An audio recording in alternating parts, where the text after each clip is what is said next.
judge in the future when they do it. Okay? So this is our first workout. Alright? So a lot of you guys did it already. This is your baseline. Alright? WODs 2 and 3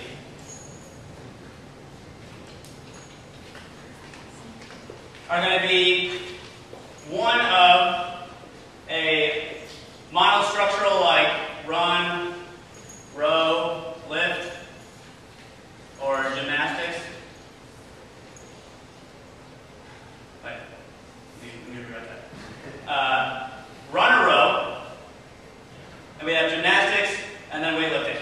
All right. So I have a list of different activities you guys can choose. All right. What they are is in the monostructural, just basic running and rowing. We have 4 by 500 meter row with 3-minute rest. 3 by 800 meter run with 3-minute rest. 4 by 400 meter run with 2-minute rest. 5K run time trial. 2K row time trial. All right. You can pick any one of those. Right. We have in lifting your Olympic lifting total.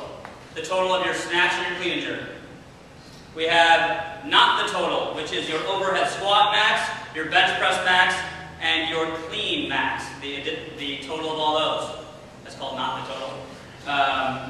And then the other one is going to be, you have 7 minutes to complete your back squat 5 rep max and your 1 rep max split jerk.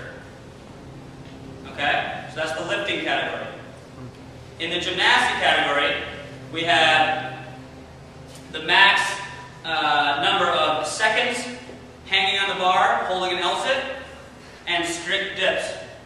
We have the gymnastic total, which is strict muscle-ups, strict handstand push-ups, and number of seconds in an L-sit. That's the gymnastic total. The last one is max L-sit on parallettes, max strict pull-ups. Alright? So how this is going to work from that whole list, you're going to pick 2 exercises. Alright? It can't be from the same category, so you can't do 5K time trial and rowing. Right? It has to be lifting, gymnastics, monostructural, whatever. You're going to pick 2. Now the trick here is to pick the 2 you think you can improve the most on. Right? So everyone has the same advantage. You don't want to pick the one you're going to get an incremental improvement. You want to pick one you think you can improve the most on. Okay? So these 2, you're going to pick any 2 out of that. That's going to be your WOD 2 and 3. So we're going to take the percent improvement here, plus the percent improvement here, plus the percent improvement here. It's going to give you a total percent. Alright? This is going to be the first group of winners, the percent improvement winners. But there's a little kicker in there.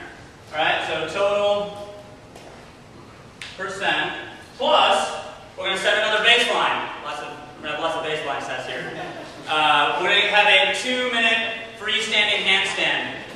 Max amount of seconds you can hold a freestanding handstand in 2 minutes. Okay? So we're going to set the clock for 2 minutes. How many seconds of that 2 minutes can you hold a freestanding handstand? So you fall down, you kick up, you fall down, you kick up. What's your total number of seconds? Alright? We're going to do that again at the end. The difference in seconds, your improvement, we're going to have an additional percentage added on. That's going to count as percentage points. So if you do 30 seconds today, total, and at the end you do 45 seconds, you get a bonus 15% added on to your total percent points. Does that make sense? You can see massive improvements in the handstand if you practice it all the time. Even if you can do nothing now, right? So it's like, kick up, 1 second, down. Kick up, 2 seconds, down, right? You're going to work for 2 minutes, set your baseline, you're going to do it again at the end, right? The handstand is a rudimentary gymnastic skill. I think it would be super fucking cool if everyone in this gym could just like, ready guys, go! And everyone just handstand for 2 minutes, right? Here's just a little motivation because some people would say that this is unfair, right? You have 8 weeks to get better at it. I promise you, if you do it regularly, you can get a lot better at it. So. Is the hands up against the wall? No, like freestanding. Free. No Freestanding. You can't? Okay. Yeah. Okay. We had a question for someone like CJ, right? He might be able to hold 2 minutes straight, so he's going to do it on the rings, right? Or you can do it on paralyzed, where you can't move your hands at all.